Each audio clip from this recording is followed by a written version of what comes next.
Our next speaker is Montague. He is the CEO of Co-Collective. It's a strategy and innovation company that works with leadership to create innovative customer experiences using a proprietary methodology called story doing.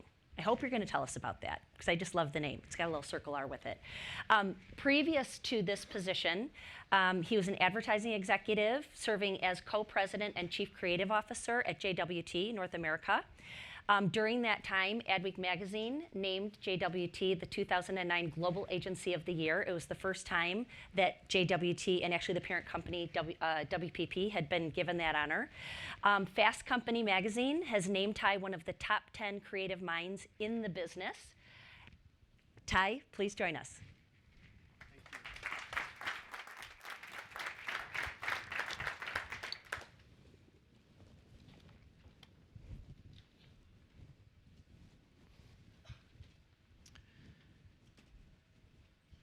So I want all of you to come with me to Athens in the year 600 BC.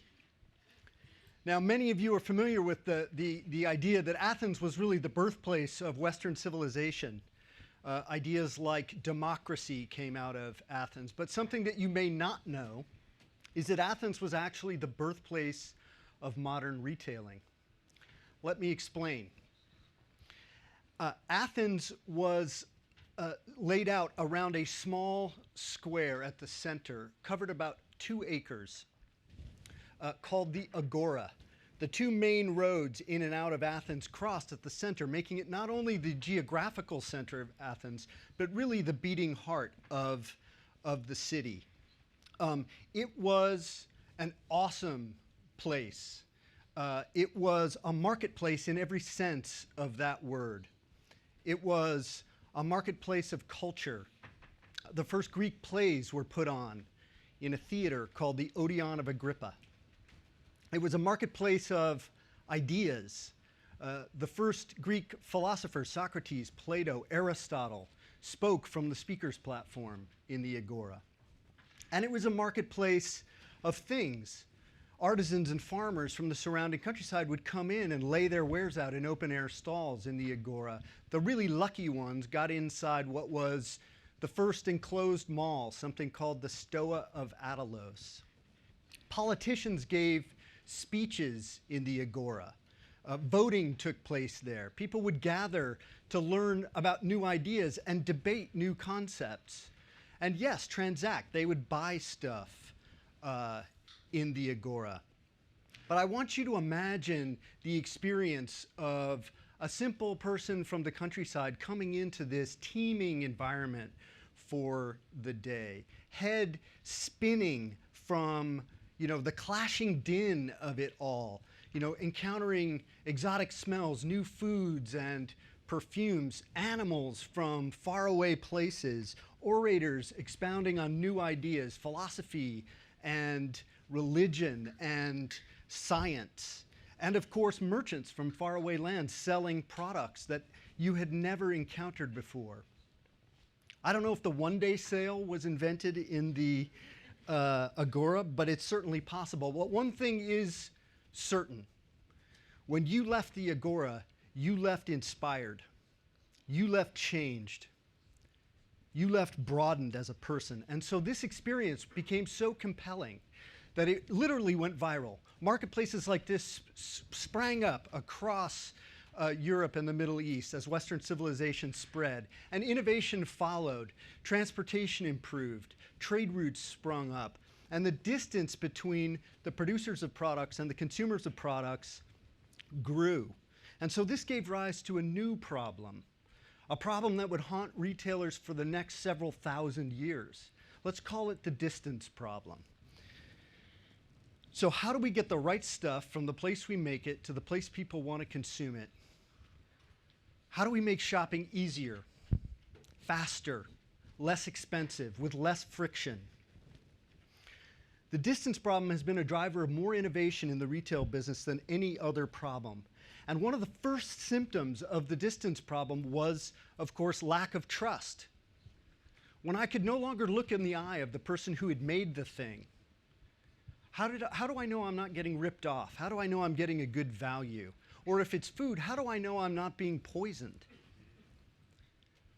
And so this drove the first innovation, which was brands themselves. The first brands were marks, burned into the side of livestock. But this idea of marking your products spreads quickly. In 1266, the British monarchy decrees that all bakers have to mark every loaf that they make with a special brand so that that loaf can be traced back to its source. Bass Ale is the first legally registered so-called trademark. And these trademarks quickly become stable symbols of quality, right? I know I can trust the red triangle, even though I'm never going to look the brewmaster in the eye. And this leads to a new behavior, which is I'm not just looking for ale, I'm looking for Bass Ale. I'm not just looking for a plow, I'm looking for a McCormick plow. I'm not just looking for a dress, I want a Chanel dress. And these brands proliferate, and more innovation happens around the distance problem. General stores arrive, stores that don't just sell hats or plate armor or vegetables, but stores that sell like everything, barbed wire and candy and bolts of cloth and shovels and shoes for the kids and shoes for the horses. And in big cities, this concept is taken to, the extreme, and we see these giant retail palaces spring up. The first department stores, Selfridges and Harrods and Gimbels and Macy's and Hudson's. These are anything you could ever desire inside one building. No waiting, instant gratification. A fun fact, in 1947, you could buy an airplane in Macy's Herald Square. In Harrods, you could buy a live baby elephant. I have no idea how you got those home. In 1954, we see the first mall in Northridge, Minnesota. The giantest box of everything that anyone could imagine is here. And by 1995, there are over 80,000 malls in the United States. And so innovation in retail continues. We see, innovators continue to tinker with various curated forms of the giant box of everything. But the basic problem that we're solving for here is still the same problem. It's the distance problem. And this is the heyday of bricks and mortar. Life is really good in the retail business. And then suddenly, everything changes. Uh-oh, wait, what was that? Do you hear that? The hell is that? Oh, crap. It's the internet. And the internet appears and really ruins everything because suddenly bricks and mortar are a total liability. They're an anchor around our neck. And the big e-commerce retailers, Amazon and eBay, they scoff at the poor, bricks and mortar dinosaurs who still have like stores. Can you believe it? They've got stores. It's so cute. And so they set about dismantling bricks and mortar retail as we know it and replacing it with frictionless, experience-free commerce. It's the ultimate commodification of stuff. Whatever it is, and who cares what it is, by the way, we'll get it to you faster and cheaper. But it has to be said, they enjoy some real economic advantages. And so shit gets real. And some of the leaders of the previous era disappear. But the best bricks and mortar retailers rally and fight back. They do what retailers have always done best. They innovate. They jump online. They get into mobile in a big way. It's now about clicks and mortar. Omnichannel is the buzzword of the moment. But it is a knife fight, and it is on. Which pretty much gets us to today.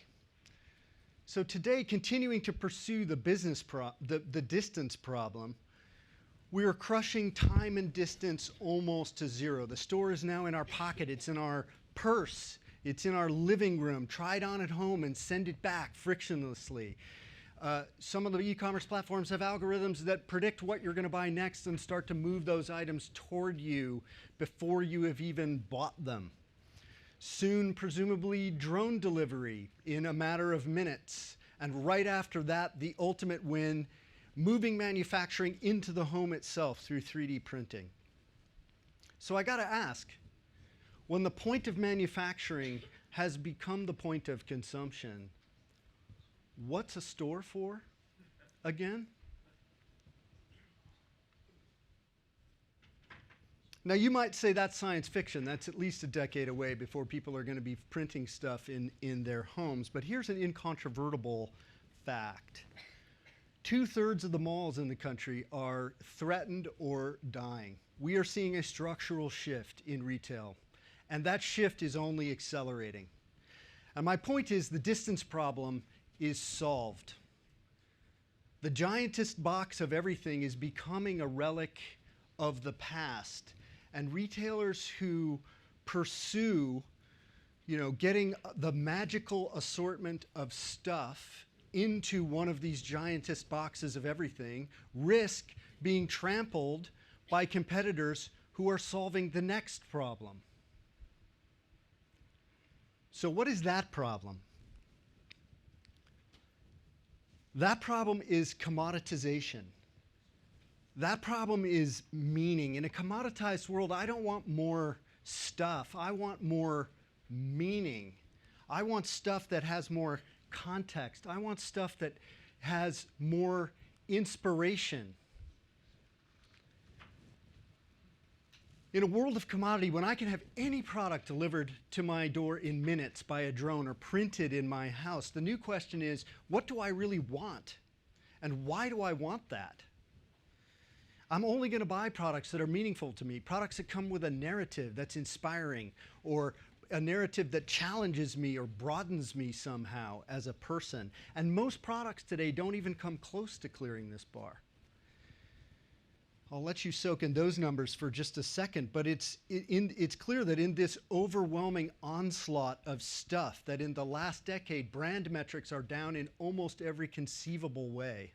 Differentiation down 90%. Consumers are seeing a massive sea of sameness when they look inside our stores. The average person now owns so much stuff that their house is 2.5 times bigger than it was in 1950.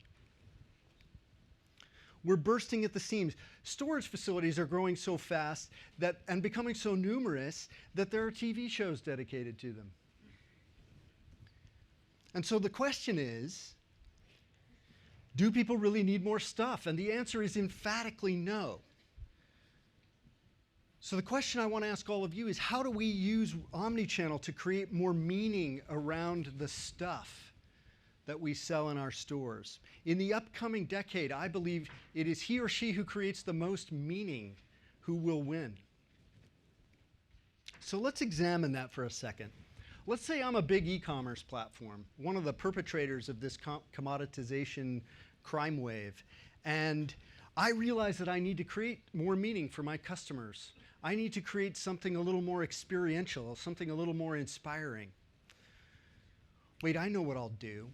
I'll make a place that people can come to experience my stuff in 3 dimensions and maybe connect with other people who share their passion. I'll make a store. And so, oddly, we see online companies stampeding into retail recently. We see Etsy stores and Warby stores and Blue Nile stores and Birchbox stores and even Google stores. So what's going on here? Why are online companies making stores? And I want you to notice something about these stores, because they're different. These are decidedly not giant boxes of everything. These are very lean one-offs and pop-ups and curated showrooms that are designed carefully to make a story inspiring for people and tangible for people. Following that thread, we even see publishers getting into retail. So Wired and Monocle have created stores that bring their stories to life in 3 dimensions. Today, Monocle magazine has 6 stores, 3 cafes, and an internet radio station in addition to a magazine. And I think as traditional retailers, we need to pay attention to this, because if you asked Monocle and Wired what business they were in, they would not tell you they're in the retail business. They are in the story business. And they view their retail as just an expression of their narrative. And this word story, I think, is vital in the future. We're going to hear a little bit more from Rachel about this in just a few minutes. But story, in a commoditized world, story is how I create meaning. And meaning is how I create desire. So I want to spend a couple of minutes showing you some innovative examples of ways in which retailers are creating using omnichannel tools to create meaning. And a couple of these are fairly extreme. Some of these are a little bit abstract. But I really want to fire your innovation imaginations and open your minds to some new possibilities. Because if you're a retailer and you're doing well in 2015, innovation has got to be in your blood. And I'm in the business of innovation, and so I spend time looking around the fringes at things, because often innovation starts out on the edges, and you have to pick it up and pull it to the center. So the first example is a fairly mainstream example, but I think this company does a great job at creating meaning by breaking down walls and creating a real sense of community. REI stores are much more than stores. They're places where I go to participate with my fellow REI community members around our shared passion for life outdoors. And most of you know that REI is a place where I actually have to join. You sign up to become a member of the REI community. Now, you don't actually have to join REI. You can use REI stores as a big box of stuff if you want to. But there are tangible benefits to joining the REI community, right? So really straightforward benefits are just special prices and promotions. I can get less expensive stuff if I'm an active member of the REI community. But beyond that, there are experiences I get outside of the stores. I can take classes online. I can go on outings. They have bike trips and raft trips and stuff that you can participate in as an REI member. There are services inside the store that I can partake of as a customer. They have bike and snowboard repair shops inside REI stores where they'll repair bikes and snowboards that REI doesn't even sell as a service to the community. There are climbing walls inside REI stores. So REI isn't just a place I buy. REI is a place that I buy in. It's a place I go to participate. The box of stuff is only part of this much larger narrative. And the great news for all of us is that by using our omnichannel tools, we can now surround the goods in our stores with a layer of services and a layer of experiences that create much deeper connections with our customers. Omnichannel tools can now be used to go even further than this, to actually collaborate with our customers in the creation of products. So this example is a little more extreme. How many of you have heard of Local Motors? Just a quick show of hands. So yeah, Local Motors is a really interesting company. They are totally subverting the factory and dealership model in automotive. Local Motors is really an open source community of designers, car designers and engineers, and they open source design in the same way that coders, Linux is a creation of an online coding community. The designs for new vehicles are submitted online, but the community then discusses, votes, argues, improves, and when a design gets sufficient energy and traction, it's put up for sale. And the transaction takes place online. You buy your Local Motors vehicle on the web or on your phone. And once you have bought your vehicle, you then come into a store, in quotes, a fixed Local Motors location, or in some cases, the store comes to you in a shipping container, along with several Local Motors engineers and technicians, and together you assemble your vehicle. So this is a Local Motors Rally Fighter. And if I drive a Rally Fighter, it's not just because I am totally into the design of this vehicle, it's because I was actually part of the design and assembly team. My connection with this product is profound compared to that with any traditionally created automobile. Now, admittedly, the audience of people who are going to build their own car is relatively small, but the thing that excites me about this is just the principle of using omnichannel tools to collaborate with customers in entirely new ways, to create deeper connections between them and the stuff that we're selling. Another great example is a little fashion company called 19th Amendment.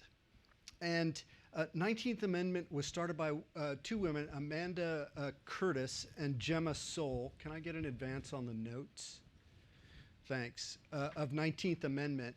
And they named the company after universal suffrage, this idea that everybody gets a vote at 19th Amendment. And they're collaborating with their customers and with designers in an entirely new way.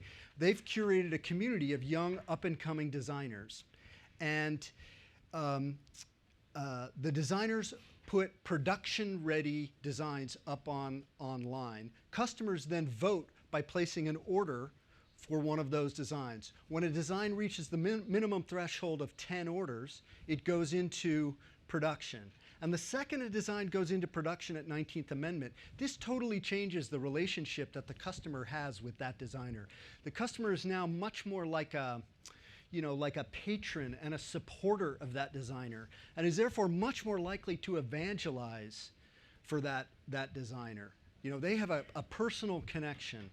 Designers benefit from doing business this way because they get instantaneous feedback on the stuff that they're designing, what's working and what isn't. And the world benefits because there's no waste in this model. Nothing gets made before it's actually sold. Super important. So they don't have any stores yet, but they just announced a collaboration with Macy's, which is a client of mine, actually. And this is big for both companies because it obviously affords 19th Amendment a huge platform, but it also allows Macy's to get involved in introducing a new generation of designers to a new generation of consumers. And look, retail is really hard. Right? It's a hard business, and the lifeblood of the business is making the cash register ring. So there's real pressure for all of you to put everything out on the sales floor in every color and every possible size. But I'm going to show you an example. Actually, the next example is here to inspire you to think in maybe a slightly different way about this. That meaning can be created and connection can be created with your customers, not through abundance, but through scarcity and through mystery. How many of you are familiar with the artist Banksy? Yeah? Heard of Banksy? Some of you have heard of Banksy. So Banksy's a street artist. And Banksy's story is really about elusiveness and mystery and a really cheeky sense of humor. So Banksy's real identity has never been revealed. Nobody knows who Banksy actually is. And many of Banksy's original works of street art are actually illegal. So this sense of mystery serves a real practical purpose, which is to keep Banksy out of jail. But Banksy has created an incredibly powerful brand in the art world by withholding information and creating this real sense of mystery. And so the art world in New York was abuzz when Banksy's UK based, but Banksy announced that he was coming to New York for a project. So every night, for 30 nights in a row, Banksy created an original piece of street art somewhere in the 5 boroughs of Manhattan. And when Banksy created that art, he would photograph it with his phone and put it up on his website. This was the Banksy Certificate of Authenticity. If it was on Banksy's website, it was a real Banksy. Banksy fans know to monitor this channel, and so when it went up on a site, they would fan out across the city and look for this new piece of art. When they found it, they would gather and they would photograph it and transmit it across their social network, and so the Banksy frenzy got underway. The traditional New York media picked up on this, further amplifying Banksy's fame. And one of my favorite pieces of this was actually a retail pop-up store that Banksy put on the corner of Central Park. He staffed it with a really bored-looking old man, and he sold spray art to tourists for $60 a pop. One guy walking by bought 4 of these $60 pieces of spray art. It turned out that every piece of art sold in this little shop was actually a signed Banksy original and worth $250,000 each. When the Banksy faithful learned of this, they went into a frenzy of despair that they had not actually been able to buy a Banksy for 60 bucks. And so I guess the key takeaways for me from this little case are sometimes withholding can be much more powerful than revealing.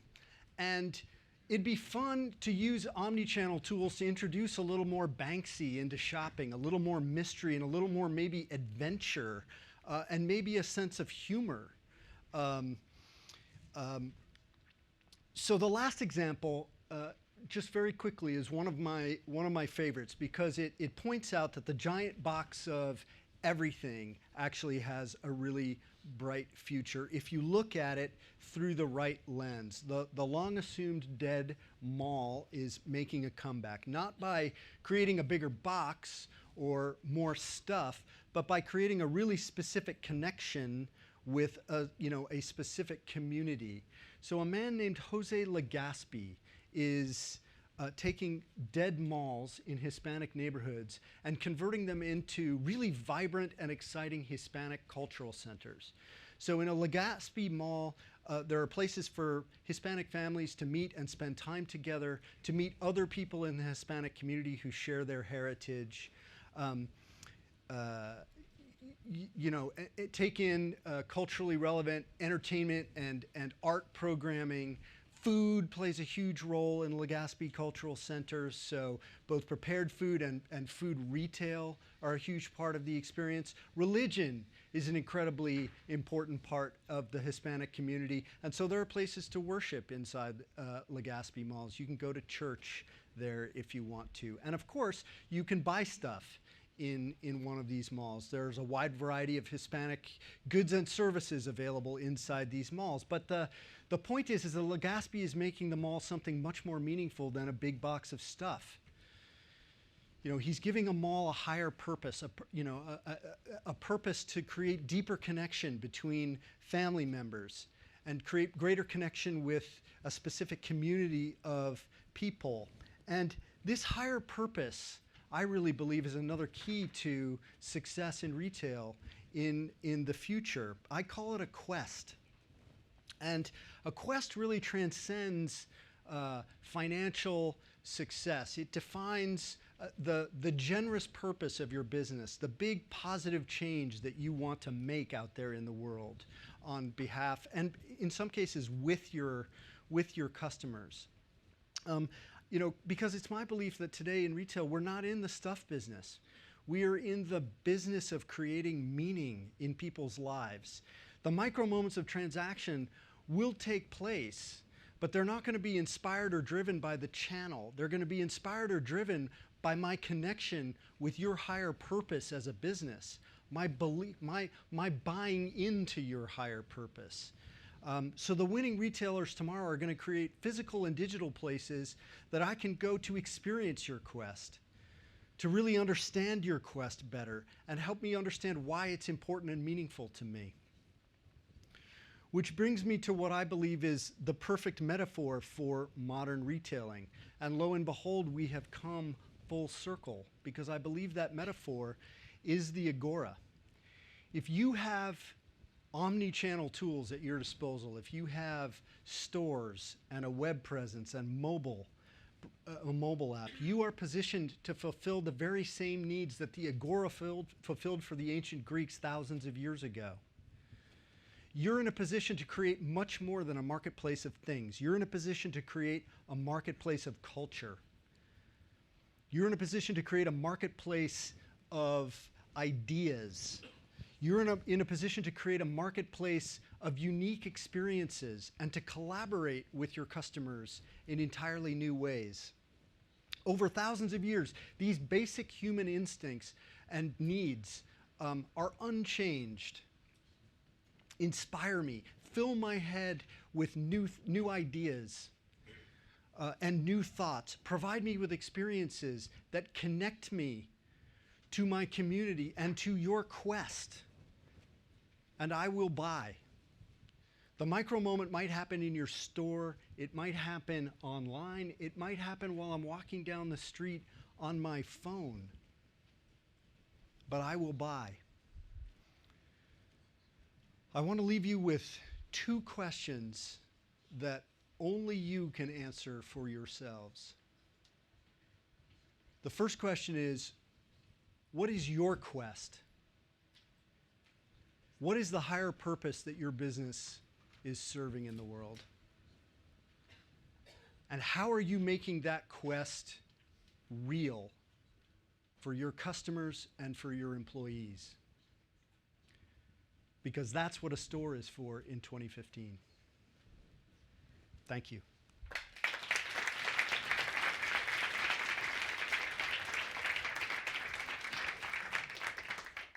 That's great. Thank you so much, Ty. Meaning creates desire. So he or she who creates the most meaning wins. It's pretty powerful. I love that. So thank you so much for that.